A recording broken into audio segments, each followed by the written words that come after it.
I gave up a very stable career, haven't been in an IT job for over 10 years. As they say, overworked and underpaid. I had two beautiful young kids at the time, and it was a very difficult juggling act. And I kind of had this need to be with my kids, like I want to spend quality time with my kids. And I wanted to be part of their lives growing up. And From Mumbai's one-bedroom apartment to building a property empire in the UK, Manni Chopra is proof that bold faith and big moves change everything. What are some of the common myths you've seen in your industry right now? get rich quick.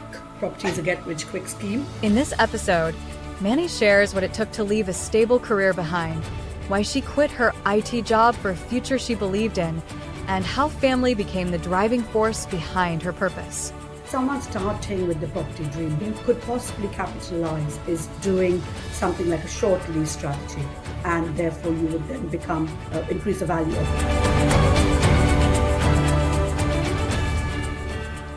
Hey everyone, on today's show, I will be interviewing the multiple award-winning property developer and co-founder of Chopra Property Group, Manni Chopra. Hey Manni, welcome to the show. Tell us about your company and how did you start? Hey Simac, firstly, thank you for having me and for the invite. So I started out in property in 2011. Haven't been in an IT job for over 10 years. As they say, overworked and underpaid. I had two beautiful young kids at the time, and it was a very difficult juggling act. And I kind of had this need to be with my kids, like I want to spend quality time with my kids. And I think it comes from some sort of insecurity, I think, in my childhood, because I was one of four kids and my mom had no time for us, bless her, cotton socks. And it kind of felt that I don't have that close, obviously I respect my mom and love, and that generation was different. Yes. They raised us differently as well. And I kind of felt that I don't want to be that person in my children's life where you love your mom and everything else, but you're not, that bond. And that's what I wanted with my bond. I wanted to be part of their lives growing up. And that was a very strong bond because obviously I gave up a very stable career and I decided to quit even though I didn't really know much about property. So I started off in 2010, 2011 doing a lot of education. I did like weekend courses, long 3-day courses, evening events.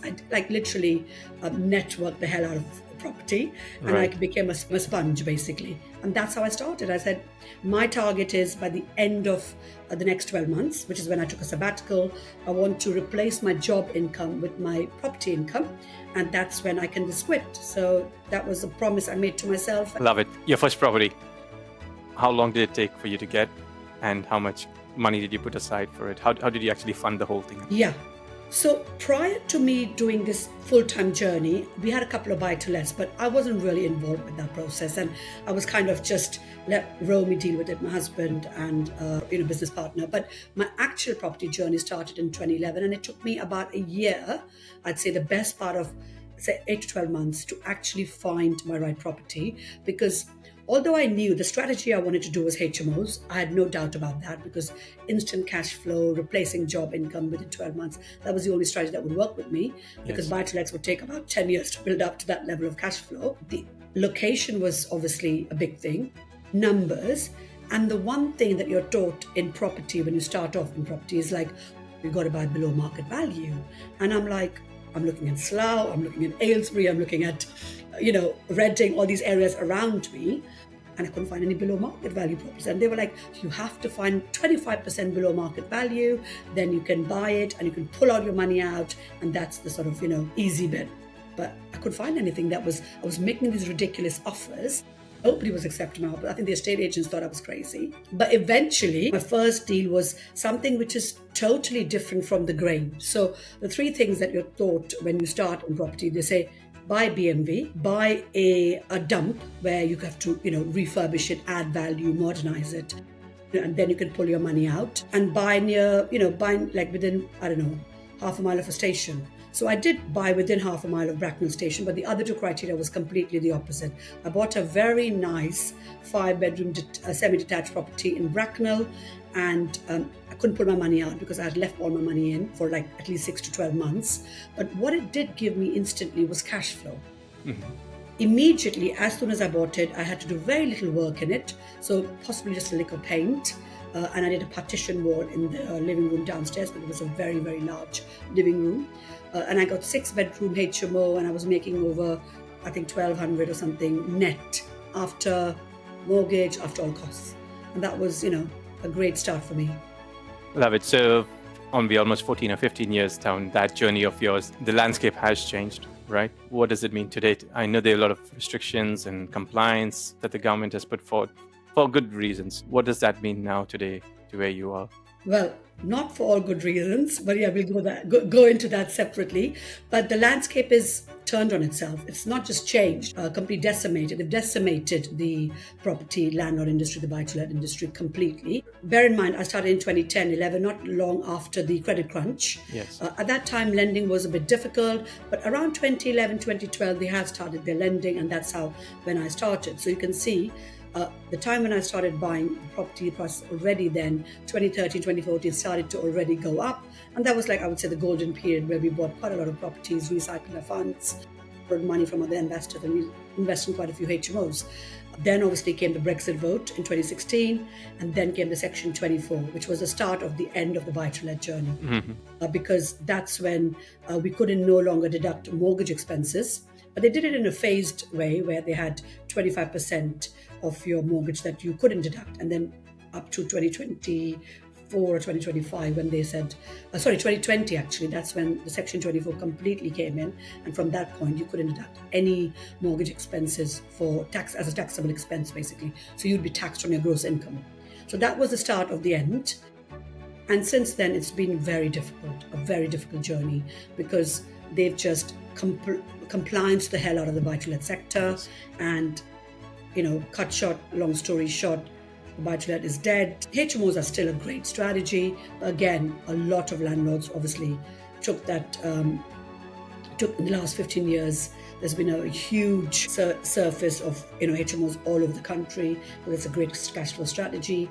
And even that, I think, is getting difficult now, because the numbers are high. There's obviously the demand was high, but then it goes through phases, where you have good demand periods and you have low demand. And now what you're finding is a lot of people are on universal credit. The job market is now again slowed down. So that's also affected HMOs.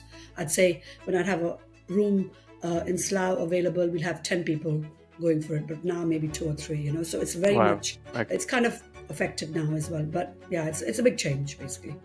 And what's your current thought process when it comes to, is it still HMOs, right, that you're doing purely on SPVs? I did a lot of different things along the way, actually. I did new build houses, new build apartments. I've done commercial to residential in quite a few projects. So now I'm kind of at that crossroads where I'm thinking, what shall I do? And I think a couple of areas that I'm focusing on going forward is land in grey belt. So I'm trying to now explain that for the audience. So basically, there's a planning and infrastructure bill that's being in the consultation process right now in the Parliament. And what they are doing is they've introduced a new type of land called grey belt land. Now, grey belt land is basically when you see those very old barn conversion buildings in sort of green belt areas. So probably old farm buildings, farmhouses, probably they've used it for hay, for storage. But these are basically not exactly, so if you say, if you think of green belt, you think of lush green meadows, fields and what have you, but these are just outbuildings, outhouses within those green belt areas in farms and what have you, where they could be looked at developments. And so they've introduced this new category called grey belt, and what they're saying is they are looking to reduce the planning requirement for these grey belt areas. They're looking to reduce the BNG, which is the bio net diversity gain. So basically, when you buy or when you build a property, whether it's new build or whatever, you have lots of different liabilities you have to pay. So it's a community infrastructure levy. You've got Section 106, which is affordable housing contributions. Then now recently they've introduced BNG, which is bio net diversity gain, whereby if you're reducing any biodiversity in the environment, you have to replace that by planting more trees, shrubs, and what have you. It's for climate change purposes and all of that. But that's all become very mandatory contributions that we have to make as developers in order for us to get planning permission. So there will be a mandatory requirement. So So what they're trying to do now, the government is, so they've introduced a grey belt, they're trying to reduce the formalities. So what they're trying to do is under 10 houses scheme, they're trying to make it like a PD scheme where you won't have any B&G requirements. You'll have smaller or lesser planning rules that you might have to fulfill, that the developer might have to do. And so they're trying to make it easy for SME developers to come back in the market space. So what's happened is 10, 15, 20 years ago, quite a large chunk of the developments was done by SME developers, but that's reduced by, I think, 1/4 now. So they've killed the SME market. What they're trying to do is revive the SME market. And they're bringing down these, say, thresholds where up to 1 to 10 houses, much reduced planning requirements, then 10 to 50 would be a medium-sized application. Again, that would have slightly smaller requirements as well. And then 50 plus units would then become like larger developments where it would have a completely different set of documents and reports and surveys and things that you would need to provide, and contributions and liabilities as well. So they're trying to simplify the development game, get the SMEs developers back in the game because they know it's an important part of the environment, and they're trying to, so that's where I'm looking to focus my energy on, is looking at getting to reach out to landowners directly and seeing whether we can contribute to the local target of 150, I think it's 1.5 million houses they want to build by the end of the Labour term. So we're trying to see whether SME developers can significantly become part of that contribution. Manni, imagine it's not 2011, it's 2025. You've told me all this. My audience listening in, they are eager to get onto the property market, but they've just heard your podcast. It's quite complicated. It doesn't sound lucrative in certain sectors. Walk me through this step by step. How would a novice, somebody just starting off, go ahead and do something in the property space and be successful to replace their current, I would say, income through property? Because as you said, the economy is not great, job market is not great. But at the flip side, you also have the government actually kind of cracking down and making it so difficult for landlords right now. So just walk me through that for someone listening in. What's the best kind of advice you would give them? I'd say someone starting with the property dream now, I think a good strategy would be possibly looking at somewhere in Midlands, up north, where you do get a bit of yield there. But I think where you could possibly capitalize is doing something like a short lease strategy. So you'd buy maybe an apartment where you've got short lease. Under 80 years is considered a short lease. So basically where you would then get some funding for it, increase the lease size, and the government has introduced a new rule where before you would have to, as an incumbent buyer, have to own the property for 2 years before you can serve a Section 42 notice to the freeholder. Now you can do it straight away as soon as you own the property. You'd then increase the lease on the property, and therefore you would then increase the value of the apartments. And the reason why I say apartments is because apartments now are actually struggling to sell, because when COVID hit and the race for space and all that happened, houses generally tend to be what people really want to move into. They want a bit of garden, especially if they're starting a family and all of that. That seems to be a much higher demand. Apartments, say like for like price per square foot, you'd have at least 20% less money for your buck for apartments. So maybe go and get something below market value. Midlands, up north, what have you. Either you do a short lease strategy, or you can do a service accommodation. So maybe buy somewhere like a football stadium, or somewhere near a theatre, where there's demand for tourism, and then you can do service accommodation. So you can have a C3 flat, which is a C3 use, and you could do service accommodation, which could get you great cash flow. So not only just you're renting it to a tenant, but your service accommodation, and there's no 90-day rule, I think, outside of London. So you could do that. Those are the two strategies I think could go great. I think there's still space for HMOs as well. Great. And what's kind of working capital, or what kind of capital an individual coming in needs to have in this strategy? I'd say, like, if you're looking at, let's say hypothetically, we choose a number, Midlands, up north, if you're buying an apartment for 100,000, let's say. Right. So how much is 25% of that? Is 25. But you can get 80% mortgages, even 85% mortgages, I think. So let's say you need about 15 to 20,000, plus you may want to do some work. So a stamp duty, maybe, I don't think there's any stamp duty, I think, on that threshold. I'd say 20 to 25,000 capital you would need. But maybe you could do that with someone who's got a very busy life, who's got a Right. good 9 to 5 job or running their own business, making good money, and then maybe you can joint venture with them. So you would do all the work and have your sweat equity, time equity, learning about, developing the skill, developing the knowledge, and somebody else puts in money. And although you split the profit, but at least it gets you on the ladder, gets you the experience, and then gets you, in the learning process, basically. What kind of courses that one needs to go on to, or what kind of training, what kind of educational? It's quite I would say, daunting for someone coming in. So I know you do something similar, if I'm not mistaken. So just walk me through that. I'd say two things. One is obviously the actual lectures, you're attending courses and what have you. And I'm not sure if I can recommend someone. Find the courses, do your homework, and find out what's good, look at the reviews. But more importantly, I think what's really worked well for me, on top of the education piece, is the networking piece. So let's say I want to decide I want to invest in Birmingham. I then start going to all the events in the Birmingham area and become a regular member of maybe one or two networking events in that area, Right. and then get to know people and become a genuine member of that team. Obviously you learn in the process, but then you also develop those relationships. Firstly, you're going to meet architects, planners, in those areas where you need to use their services. Yes. But you might meet long-term investors, and that's the thing. Develop those key relationships.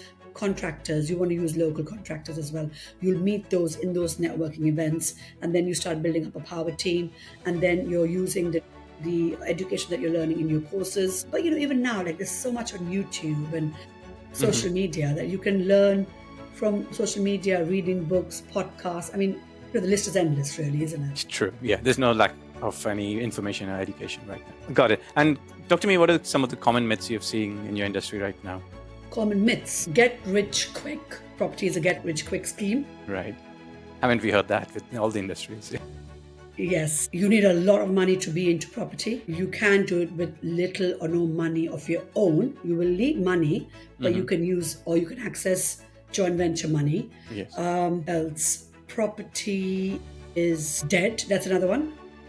Now people are saying there's no money to be made into property. So I think there is definitely still some juice left, I think. But I think the key thing here is focus. You need to very much focus on a niche, a strategy, a niche area, and literally have laser focus on, whether there's SA, a service accommodation, HMOs, whether it's rent to rent, whatever it is that you're trying to do. Right. Focus on your strategy, your location, and get really good at that. Get to know your area, get to know those agents, whether it's commercial strategy, residential. And again, there's a lot of opportunity in commercial. I'd say huge opportunity in the commercial space. Got it. So a couple of things. So obviously, I like to think about focus, right? People like to go through the shiny object. They want to do everything in property when they're starting off, and what they do, nothing at the end of the day. So that's very important. The other thing which you mentioned, which is, I think, again, which will be interesting for the audience, is having no money and still getting onto the property ladder, right? And you can use JVs. How does one go about this, finding such people? Just walk us through that part. Right. Again, I don't think you can find them on the street or whatever. Of course. But first thing is, as you said, it's relationship building. People need to know you're serious. And the first one might be hard to get a JV investor because you haven't done it, you haven't proved your skill, you haven't proved that you can do it. But what you can do in that circumstances is actually look at your own residence. And if you've got equity in your property, that's the first thing you would do. I know someone who's doing 2 HMOs right now with no money of her own in it by using her residential as the second charge. So what she's done is, obviously the bank will get first charge on the property that you're buying anyway. That's the standard. But they take another charge, a second charge on your residential. So they have that additional security, which is what, if you would have to normally spend 20-25% giving deposit or equity, you could use your residential as that security. And she's literally done 2 HMOs quite locally, actually, in the southeast, Right. with no money of her own, using her. She obviously had a lot of equity in her residence. So whether you've got unencumbered residential property or you may have 30-40% loan to value, so you've got a very high equity in it, and especially if it's worth quite a lot of money, and you can use that. And a lot of lenders are also using something called a revolving credit facility, whereby if you've got money in another asset, you can then use that to kind of have this fund ready for buying in auctions and what have you as well. And I wanted to ask you, some kind of strategies they could use to leverage that money in property. I think we've just done a deal actually with the business. So my recent deal was we bought a bank building in an ex-NatWest Bank vacant building in Wokingham, Okay. just in Berkshire, Yes. and we literally bought it with zero money from the bank. So all the money that we used was a business, an investor who had money in their business. And so they loaned us in excess of over £2 million, which was basically for the acquisition, for the development work, for the SIL, which is a community infrastructure levy, and they had full first charge on the property as well. And then we also have to get PGs as well. So that was what we used. They have made in excess of, I'd say, £500,000 just on interest.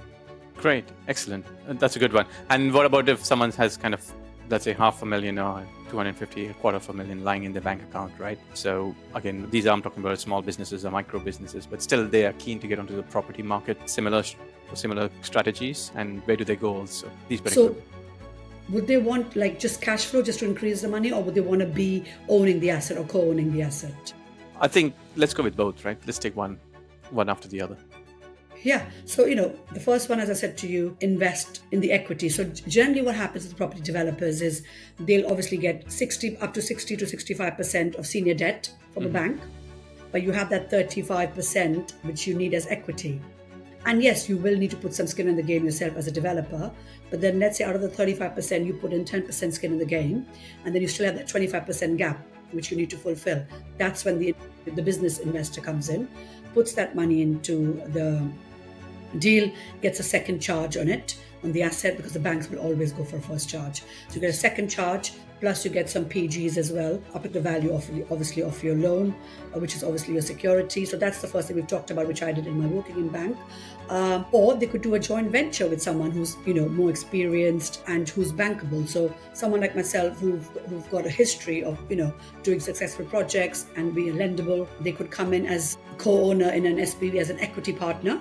So you create a brand new company, limited company, and then you have equal number of shares or however you decide to split it. And this could work very well in a build to sell product. So, you either do commercial to residential apartments or land, you buy land, you build houses, you sell the houses, and then you split the profit however you decide to do it in your SPV. So they could come in as a JV partner and do it that way and become a profit, get part of the profit, share the rewards, share the risks and the rewards. Understood. What's been your biggest failure so far, and what did you learn from that experience in this industry? I'd say one of my biggest failures was, I'm trying to think now, was actually shortcutting and using cheaper contractors. Okay. On one of my projects, where what happened was we bought it in 2021. If you remember, race for space, the prices were going up. There was a lot of demand for property. Everybody was looking to buy, house prices were going up, and that's where the frenzy starts, right? Yes. I'd say I probably overpaid by about 50,000 for that site. It was a commercial to residential development. And then when it came to actually looking at the numbers and looking at the GDV, which is the gross domestic value, which is the sum of, what's the end value of the development when you build those apartments or houses. And we were kind of quite squeezed on the money that we needed to spend on the conversion works. So we ended up going with a slightly less known contractor who maybe shortcut us on some things, and then we ended up compromising on the quality of the build ever so slightly. But more importantly, the contractor then kind of shortchanged us and then decided to walk away, and then said, unless you pay me more money, I'm going to leave, and that sort of thing. So in the end, it all worked out fine. We paid a little bit more money, but we still are going to come back when we sell the development. We will probably make some money out of it, but not as much as we thought we would in the end. So the key thing is, don't shortchange yourself by going for cheaper contractors, cheaper team, because in the end, eventually it comes to bite you. You pay a little bit more, and it'll bear well in the long run. Got it. And talk to me about, the council's always in need of houses, right? There is that shortage out there. I mean, what are some kind of guidance or recommendation you could give someone listening to this? Or is your company doing anything in, helping the local council? So we are actually selling one of my blocks of apartments in Reading. It was one of my first ground up developments I did back in 2017, 2018. And it's kind of washes its face right now. It's a brand new, we bought a bungalow in Reading. We got planning for 8 apartments, and we built those apartments, and now it's fully rented in the private market. Now, as you know, I told you earlier on, apartments have lost some of their value. And the minute you build a new block apartment, whether it's houses or apartments, you lose, and you don't sell it, you rent it out, you lose that 5-10% premium that you would normally get on a new build development. So now we've owned that property for over 5 years now, but we've actually got a supported living provider now we're selling it to. So I think they are obviously working with the council, but we're not working directly with the council. But they are now looking at they work with people with learning disabilities. Yes, So right. it's dyslexic, autism, severe learning difficulties, and they are now buying it from us at a future date. So they're leasing it from us for about 2 years, and then following that 2-year lease, then they'll buy that block of apartments from us. So I think there's a huge opportunity in that market space where we're working with obviously a private supported living provider who has then obviously got a contract with the council. So I think there's a huge opportunity in the market where councils are struggling because they haven't been building for many, many years. Yes. And they've got a long list of people who are qualified for council housing, and you could work with them. So I think the best thing you could do is maybe ring up the council directly where you've got your properties and see if they're interested in your properties, whether they're houses, flats, blocks of apartments. And I think definitely the beauty about that is you get guaranteed rent, you get into a lease as well, like a long-term lease. So you're not responsible for the smaller day-to-day management and smaller maintenance costs, but you will be liable for like replacing a boiler, roof works, like some of the larger works that you would need to do. But the smaller ones, although you might get the same rent, but you will earn more in the long run because your time equity, you get your time back, which will help you do other work and other developments. And also it's being fully managed as well. And also the biggest risk in the private rental sector now is the Renters' Rights Bill. The Renters' Rights Bill is a brand new bill which was started by the Conservative government. They called it the Renters' Reform Bill, but the Labour's changed the word to Renters' Rights. So you can see reform versus rights. It's a very, very pro-tenants bill. It's very anti-landlords, and Labour has basically waged a proper war on landlords now. So with the Renters' Rights Bill coming in, which is expected sometime in 2025, summer, late, nobody quite knows when it's coming in, but it's coming in the next 6 to 12 months. And once that bill comes in, you will probably, if you end up with a tenant where they're not paying you your rent, you may have to endure rent arrears for up to 1 year before you can evict your tenant. 1 year. It's going up to a year, yes, because what's going to happen is you will need to be in 3 months rent arrears before you can even start giving them notices. And then it's a 4-week notice period. And if they don't leave, then you'll have to go into court. And then the courts are very, very, very delayed at the moment, and they'll be inundated with people, who are having on rent arrears. So you could possibly be repossessed before you can get your money back from the rent arrears. So it's a very, very anti-landlord policy bill, and it's scary. So supported living will obviously not come into that because you'll be on a lease with the council. Yes. All right. Got it. And if you just flip it to Airbnbs, if someone wants to get into the Airbnb model, so what's your kind of view on that? I think it's a great model, if you can find somewhere. Obviously, London has a 90-day rule, so you can't rent it out to Airbnb or any service accommodation for more than 90 days. And I believe now it's become very strict, and I think Airbnb are legally need to tell the government that, if some of the landlords are not actually following that rule. But outside of London, you can still do that. And if you're near, like Wembley Stadium or some sort of either a sports or music events or anywhere where you feel there's a lot of volume in terms of tourism or music events or whatever, then I think it would be a great little strategy. Got it. And let's come back to yourself, right? Manni, was there a moment in your life where you thought, I can't do this, and how did you overcome it? There have been quite a few of those moments. Tell me one of them. Well, to be fair, I was kind of When I started out in property, I was, had this dream, and like now, obviously, we've come to a point where we've got a portfolio, we've got, we're landlords, but now that it's kind of much harder, because you've kind of the government, the policy, compliance, everything has taken the sort of the lure, I would say, out of property, as it were. It was a great business to be in, and it's changed, but there's still opportunities, don't get me wrong, but you really have to dig deep, and you have to be very focused. Gone are the days where you could just be a part-time landlord. Right. You really have to be in it full-time, or work with someone who's full-time in it, and do it that way. I think doing it as a side business or being a one-off landlord doesn't work, because obviously, you need to be incorporated. Because of Section 24, you can't, let's say you're making £500 a month profit, but you won't be able to deduct it as an expense, and therefore you'll be paying tax. So you'll end up coming into the higher tax bracket. Yes. And whatever you make, there's no time and space for the occasional or the accidental landlord. You have to become a portfolio landlord if you want to be in the space now. And you can start slowly, but you have to be very, very focused, and you have to niche into one of the strategies. And I think where the opportunities are in the commercial space, I think there's a lot of opportunities. In terms of the portfolio, what kind of is a good size portfolio in terms of, I don't know, numbers or revenue to start looking at, okay, this is where I can sit back. Let's say its average income should be about £6,000 for a family. What kind of size properties? Just give us an idea on that.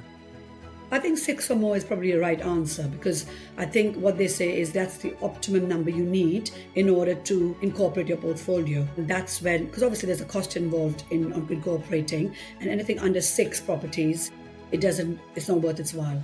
So I'd say 6 is the bare minimum you need to be on in order for you to then make it worth your while, because the level of compliance that you need to provide, whether it's gas certificates, electric certificates, whether it's HMO licenses, additional licenses, selective licensing, there's a lot of licensing costs as well.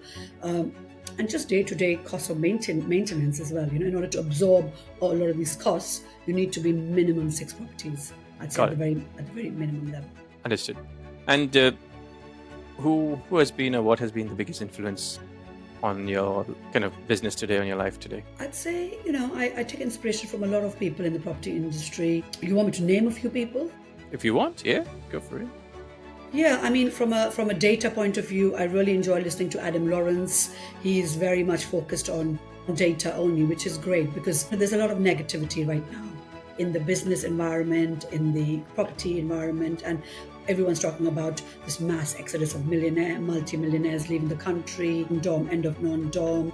I think Adam Lawrence is great from a data point of view. He just says it how it is. He just looks at data and facts, and that kind of puts things in perspective and takes away all the fluff from the market. And, other YouTubers out there who are kind of giving us regular information out there. Inspiration-wise, yeah, I think I'm just kind of trying to absorb everything, really, from various different YouTubers, podcasters, and what have you. Okay.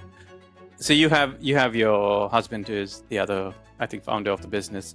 And what's your kind of game plan when it comes to, you said you have children too, right? Is that something they are going to get into? Are they attracted what mom and dad do? Or what kind of setup do you all have out there? Yeah, no, they're not interested right now. They're not interested. Okay. They are studying, they're in university, so they're studying medicine.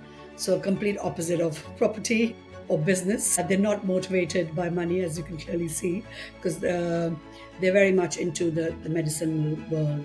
They want to do a service. They love science, and they're very obviously enamored by science. But obviously it's early days, right?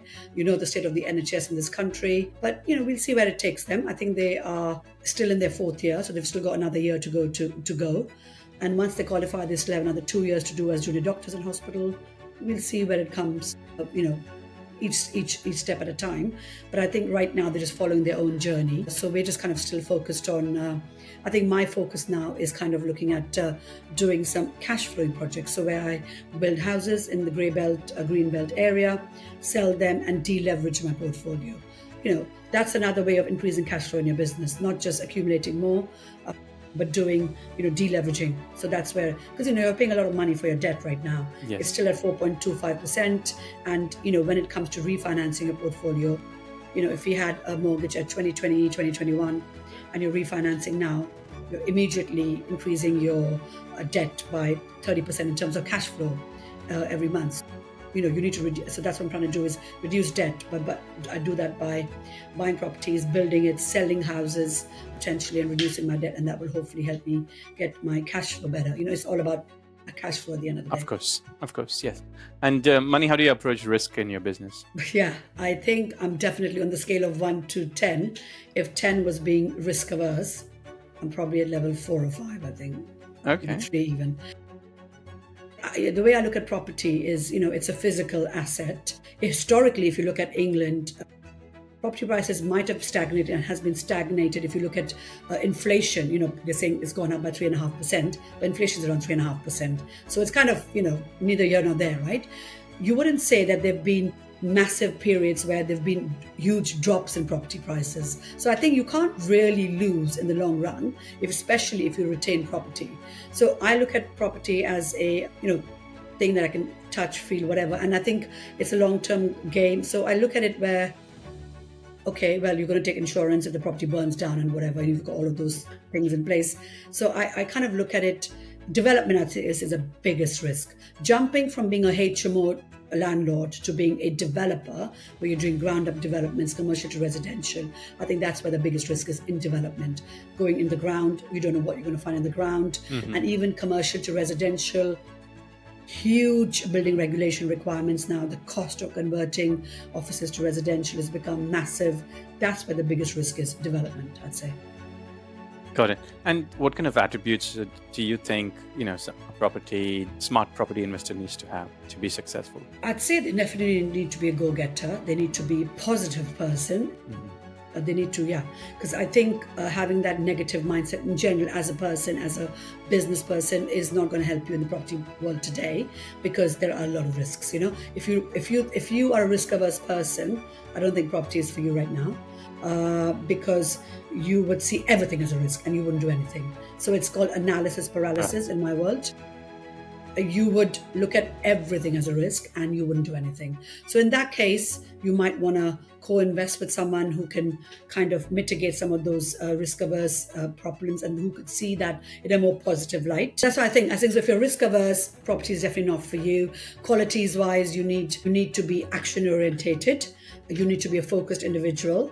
And you need to know your weaknesses and obviously know how to work on your weaknesses. I think delegating is another big quality that you need to be good at, because you can't do everything. And if you want to be, sometimes I feel like very intellectual people find it very difficult to delegate. I think that's my view. Right. I might be completely wrong here, but you need to be able to delegate. You need to be positive, and you need to look at a positive spin, and you need to be able to learn to take calculated risks and action, because if you kind of paralyzed by the risks, you're never going to take any action. True. So those are the attributes someone needs to have out there. I got it. How do you, you've been here since 2010, 11, right? That's where we are today. How do you stay ahead of all the market disruptions and, evolving needs of the tenants or whatever you'll have, right? So how do you stay ahead of the market disruption? I think by literally being in touch. And I think, as I said to you, being part of a local community networking event where you you have to have the finger on the pulse. So not only do you have to know what's going on in the market news, because politics plays a huge influence on property. They change the game of the rules, or rules of the game, as they say. So you have to be in touch with what's going on in the property market on a weekly basis. And that's how you stay ahead of the game. Because if you know it's coming, for example, the Renters' Rights Bill, we know it's coming, you need to prepare in advance. You need to have your system in place. Systemization is very important in property now.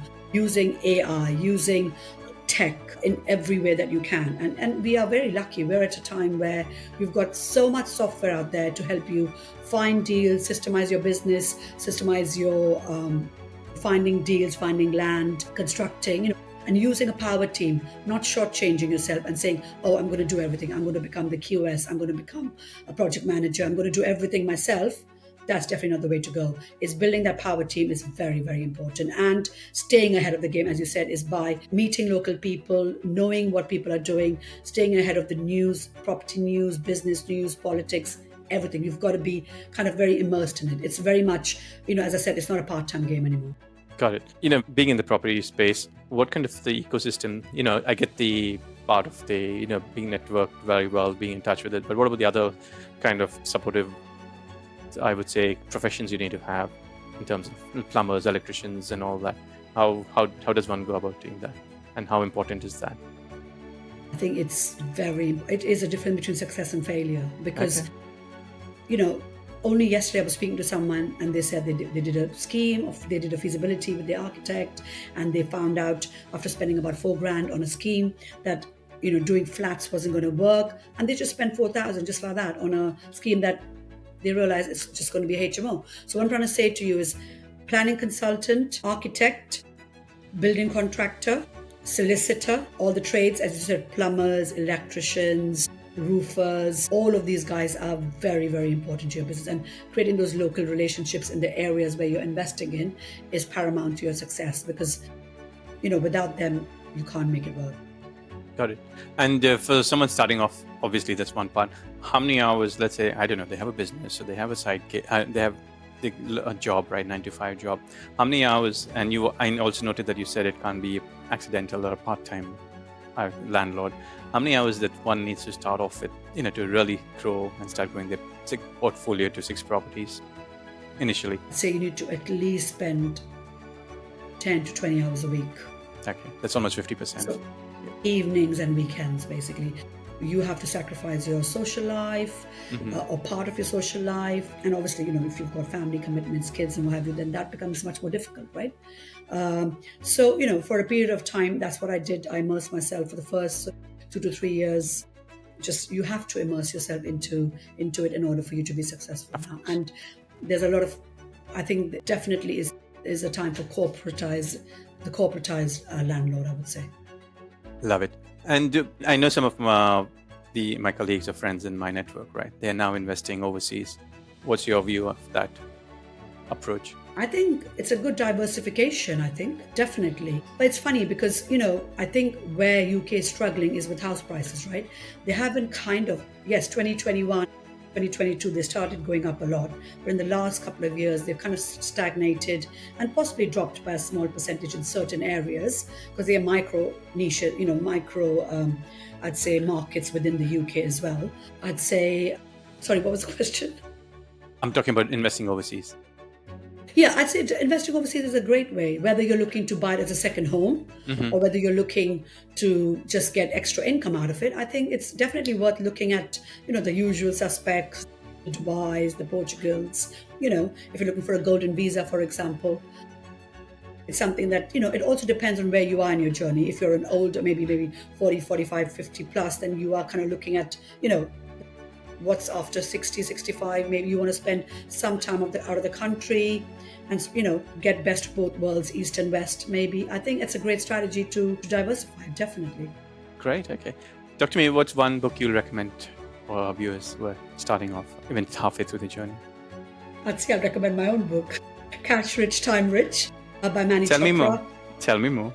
What's it about? So this was, I published this book back in 2014, 2015. It kind of gives an insight to a journey where someone like me who has zero background in property and kind of, started off with nothing really, because, if you go back to my history back in India, we lived in a 1-bedroom flat, me and my 4 siblings and my mum and dad, 500 square foot apartment with 6 of us. If I can do it, anyone can, I think. It's not something that, is exclusive to someone who's come from a privileged background or has a lot of knowledge. I think anyone who's come from just like humble beginnings can make it. So that's something. And then obviously the classic one, A Rich Dad, Poor Dad by Robert Kiyosaki. I think that's a huge mindset change because that kind of changes your whole mindset from the job mindset to a business mindset where we talk about assets, cash flow, giving up your time for money, the basic concept that you need to know in order for you to start a business. Got it. No, that's pretty good recommendations, of course. And yours too, apart from Rich Dad, Poor Dad. What's one thing you wish you'd done sooner in your career? I'd say I wish I'd got into property sooner, much sooner, because there was a time when 2004, when I had my second one, I was kind of looking to give up my IT career and I kind of delayed it. But, there's always, as you said, you always miss out on, but it's fine, whenever is a good time. But I'd say if I started sooner in property, because those were the days where you could do same day mortgages, 110% mortgages, all of that. So that would have been a much easier journey to start with, because you build up much. But then saying again, a lot of people lost money because they built up negative equity, and then they were repossessed as well. So it depends, So I'd say definitely starting out earlier would have been, I would say, is one of my biggest regrets. Got it. And what's something about your story that most people don't know, Manni? Something funny is I was neighbors with Aishwarya Rai. For those of you who don't know, she was Miss Universe at once upon a time, and she was my childhood friend. So we played together. I was flat 3 and she was flat 4, and we were childhood friends. Yeah, there we go. Love it. Before we go, this last question. What's a question no one asked you, but you wish they did? No one asked me. Yeah, do you think anyone can make it big in property, or, And I'd say yes, I think anyone can make it big in property with the right mindset, the right team, and the right action and mindset. Yeah, I'd say that. Okay, that's a wrap, Manni. Thank you very much. Great having you. Thank you for having me, Simac.